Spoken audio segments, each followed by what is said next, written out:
പ്രധാനമന്ത്രിയുടെ സന്ദർശനം തുടരുക തന്നെയാണ്. അതിൽ ഏറ്റവും പ്രധാനപ്പെട്ട കാര്യം ആദ്യത്തെ പരമ്പരാഗത പശ്ചിമേഷ്യയിലെ തന്നെ ആദ്യത്തെ പരമ്പരാഗത ഹിന്ദു ക്ഷേത്രം എന്ന പ്രത്യേകതയുള്ള ബാബ്സ് മന്ദിർ വിശ്വാസികൾക്കായി സമർപ്പിക്കുക എന്നുള്ളത് തന്നെയാണ്. മറ്റേതൊക്കെ പരിപാടികളിലാണ് ഇന്ന് പ്രധാനമന്ത്രി പങ്കെടുക്കുന്നത്? ഒപ്പം തന്നെ വൈകിട്ട് ഖത്തറിലേക്ക് തിരിക്കുമെന്ന് അറിയുന്നു.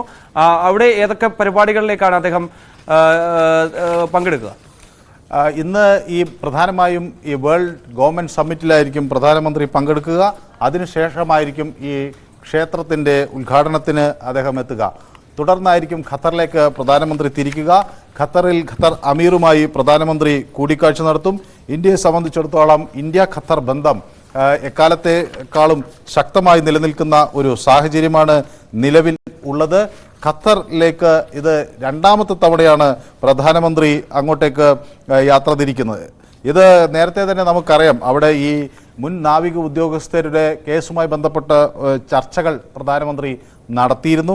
അത് വിജയം കണ്ടതിൻ്റെ ഒരു ആത്മവിശ്വാസം കൂടി ഇന്ത്യക്കുണ്ട്.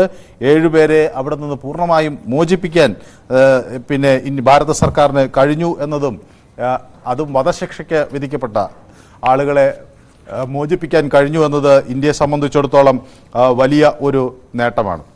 ഒപ്പം ഈ വ്യാപാര ബന്ധങ്ങളിലെ സംബന്ധിച്ചിടത്തോളം ഇപ്പോൾ UAE-യുമായിട്ടാണെങ്കിൽ ഏതാണ്ട് 85 ദശലക്ഷം ഡോളറിൻ്റെ വ്യാപാരമാണ് ഇന്ത്യയും UAE-യും നടക്കുന്നത്.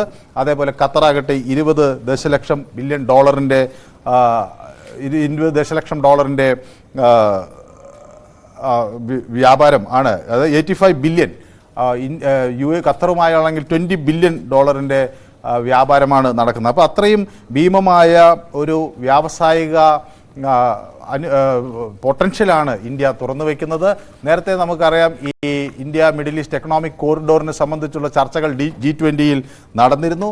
അത് ഫലവത്താകേണ്ട ഒരു ആവശ്യം കൂടി ഇന്ത്യക്കുണ്ട്. കാരണം ഇന്ത്യൻ ഉൽപ്പന്നങ്ങൾ വിദേശത്തേക്ക് എത്തുന്നതിന് ഇത്തരം കണക്ടിവിറ്റി പോയിന്റുകൾ ഇന്ത്യയെ സംബന്ധിച്ചിടത്തോളം വളരെ നിർണായകമാണ്. അപ്പോൾ ആ നിലയ്ക്കുള്ള ഒരു നീക്കം ഇന്ത്യയെ സംബന്ധിച്ചിടത്തോളം വളരെ പ്രതീക്ഷയോടുകൂടിയാണ് ഉറ്റുനോക്കുന്നത്. നേരത്തെ ഈ റിസർവ് ബാങ്ക് ഓഫ് ഇന്ത്യയും central bank of united Arab എമിറേറ്റ്സും ചേർന്നൊരു MOU സൈൻ ചെയ്തിരുന്നു. അതിൻ്റെ അടിസ്ഥാനത്തിലാണ് നമുക്ക് ഇപ്പോൾ ഈ UPI സേവനം അവിടെ കൂടി ലഭ്യമാക്കുന്ന രീതിയിലുള്ള പ്രവർത്തനങ്ങൾ ആരംഭിച്ചിട്ടുള്ളത്. അപ്പോൾ ഇന്ത്യയെ സംബന്ധിച്ചിടത്തോളം വ്യാപാര വാണിജ്യ മേഖലകളിൽ ശക്തമായ ഒരു ബന്ധം വരുന്നു. ഒപ്പം തന്നെ സാംസ്കാരിക മേഖലയിലും കനത്ത ഒരു കൂട്ടായ്മ ആയി ഇന്ത്യയും അതുപോലെ തന്നെ UAE-യും മാറുന്നു. ഖത്തർ ആകട്ടെ ഇന്ത്യയെ സംബന്ധിച്ചിടത്തോളം ഒരു മേജർ എനർജി സപ്ലയർ എന്ന തരത്തിലാണ് ഇന്ത്യ എന്ന ഖത്തറിനെ കാണുന്നത്. 8 ലക്ഷത്തോളം ഇന്ത്യക്കാർ അവിടെ ജോലി ചെയ്യുന്നു, പ്രത്യേകിച്ച് ഗൾഫ് രാജ്യങ്ങളിൽ ജോലി ചെയ്യുന്നു. അതുകൊണ്ട് തന്നെ ഒരു പ്രധാന റെമിറ്റൻസിനൊരു മാർഗം, അതായത് പ്രവാസികളുടെ ഒരു സമ്പാദ്യം ഇന്ത്യയിലേക്ക് വരുമ്പോൾ അത് ഇന്ത്യൻ സാമ്പത്തിക വ്യവസ്ഥയെ സംബന്ധിച്ചിടത്തോളം വലിയ ഒരു മുതൽക്കൂട്ടാണ്. അങ്ങനെ ഇന്ത്യ ഖത്തർ ബന്ധം കഴിഞ്ഞ കുറച്ച് കാലങ്ങളായി വളരെ ദൃഢമായി തന്നെ മുന്നോട്ട് പോകുന്ന ഒരു സാഹചര്യം ഉണ്ട് എന്നതുകൂടി ഇവിടെ ശ്രദ്ധേയമാണ്. ഏതായാലും ഈ സന്ദർശനം മിഡിൽ ഈസ്റ്റ് ബന്ധം, പ്രത്യേകിച്ച് ചൈന ഇന്ത്യക്ക് ഒരു വെല്ലുവിളിയായി മറുവശത്ത് നിൽക്കുന്ന ഒരു സാഹചര്യത്തിൽ ഇന്ത്യ മിഡിൽ ഈസ്റ്റ് ബന്ധം, അതുവഴി ഇന്ത്യ യൂറോപ്പിലേക്ക് കണക്ടിവിറ്റി, അത്തരം എല്ലാ കാര്യങ്ങളിലും ഒരു മുന്നേറ്റം കുറിക്കാൻ നമുക്ക് കഴിയുന്നു എന്നതാണ് ഇവിടെ ശ്രദ്ധേയം.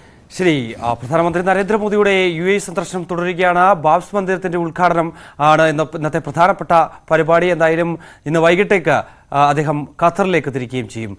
വിവരങ്ങൾ നൽകുകയായിരുന്നു ന്യൂസ് ഡെസ്കിൽ നിന്ന് മനു ഭരത്. മറ്റു വാർത്തകൾ നോക്കാം. ലോക്സഭാ തെരഞ്ഞെടുപ്പുമായി ബന്ധപ്പെട്ട ഒരുക്കങ്ങൾ വിലയിരുത്തുന്നതിനായി